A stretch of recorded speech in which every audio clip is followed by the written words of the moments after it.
આજે આપણે બનાવીશું એકદમ ચટપટી અને બનાવવામાં ખૂબ સરળ એવી સ્વીટ કોર્નની ખીચડી. વડોદરામાં તેને લીલી મકાઈનો ચેવડોથી પણ ઓળખવામાં આવે છે. તેને અહીંયા ઉપર મેં સેવ અને થોડો જીરાળું મસાલા સાથે મેં અહીંયા સર્વ કરી છે. આ એકદમ ફટાફટ બની જતી એકદમ ચટપટી ખીચડી છે. આની અંદર લસણ ડુંગળીનો પણ ઉપયોગ નથી થતો. તો ચાલો તેને બનાવવાનું શરૂ કરીએ. સ્વીટ કોર્ન ખીચડી બનાવવા માટે 5 જેટલા સ્વીટ કોર્ન લીધેલા છે. એકદમ ફ્રેશ કોર્ન લેવાના છે અને એમાંથી એક કોર્નને આપણે પહેલા સરસ રીતે તેના દાણા કાઢી લેવાના છે. એક કોર્નના જો તમે દાણા સ્વીટ કોર્નની ખીચડીમાં નાખશો ને તો એનો જે ચાવવામાં જે દાણા આવે તેનો સ્વાદ સારો લાગતો હોય છે. જે કાપેલા દાણા છે તેને આપણે એક બોલમાં લઈ લઈશું અને બાકીના સ્વીટ કોર્નને આપણે એક ખમણી વડે સરસ રીતે ખમણી લેવાના છે. અને ખમણીનો આપણે જે સૌથી મોટો જે ખમણ હોય જ્યાંથી થતું હોય ત્યાંથી આપણે 4 સ્વીટ કોર્નને આપણે ખમણી લેવાના છે.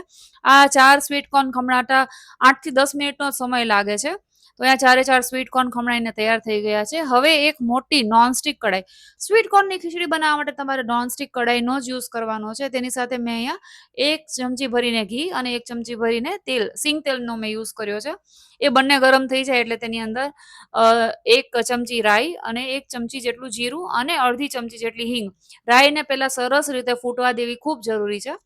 અને વઘાર થઈ જાય ત્યારબાદ મેં અહીંયા 3 તીખા લીલા મરચા, 2 સૂકા મરચા, અડધો નાનો ટુકડો આદુનો છે તેને મેં ખમણીને રાખેલો છે. પહેલા લીલા મરચા આપણે કઢાઈમાં એડ કરી દઈશું. મરચા થોડા સતળાઈ જાય ત્યારબાદ તેની અંદર સૂકા મરચા એડ કરી દઈશું અને જે આદુ ખમણેલું છે તે અને 8 થી 10 અહીંયા એક તમે જોઈ શકો છો 1 ડાળખી જેટલો લીલો લીમડો છે તે પણ મેં એડ કરી દીધો છે. અને આ વઘારને આપણે સરસ આ બધી વસ્તુને સરસ આપણે વઘારમાં થોડું મિક્સ કરી દઈશું. ગેસની ફ્લેમ અત્યારે મેં લો કરી દીધી છે કેમ કે તેલ અને ઘી એકદમ ગરમ હતા. અને હવે સાથે સાથે અહીંયા 5 ચમચી જેટલી મેં અહીંયા હળદર લીધેલી છે. હળદરને પણ આપણે વઘારમાં જ એડ કરીશું. અને હવે અહીંયા આપણે જે સ્વીટ કોર્નને આપણે કટ કરીને અને ખમણીને રાખ્યા હતા તે આપણે કઢાઈમાં એડ કરી દઈશું. બધી વસ્તુઓને વઘારની સાથે સરસ રીતે મિક્સ કરી દઈશું અને ગેસને હવે આપણે ફૂલ કરી દેવાનો છે.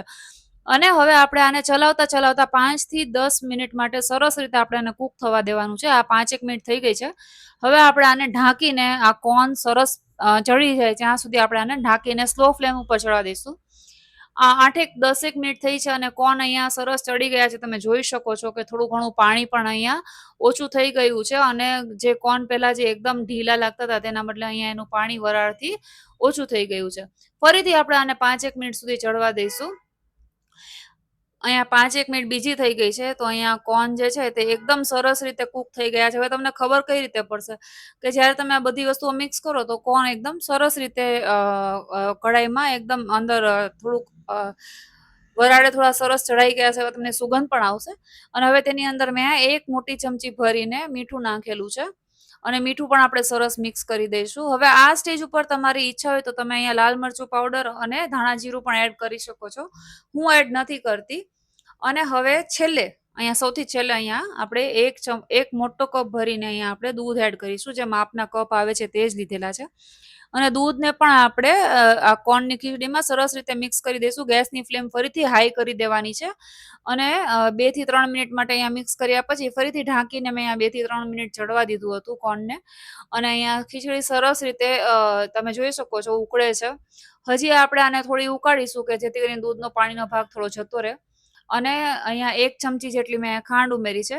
ખાંડ નહીં નાખો તો પણ સરસ જ લાગે છે આ ખીચડી. અને છેલ્લે અહીંયા અડધા લીંબુનો રસ ઉમેરી દીધો છે. આ ખીચડીને તમે જેવી તમારી ઈચ્છા હોય એ પ્રમાણે તમે ઢીલી કે જાડી રાખી શકો છો. તો હવે ખીચડી રેડી છે. છેલ્લે ધાણા એડ કરી દઈશું. તો બસ અહીંયા સ્વીટ કોર્નની ખીચડી સરસ રેડી છે. આજ માટે આટલું જ. Thank you for watching. Bye bye.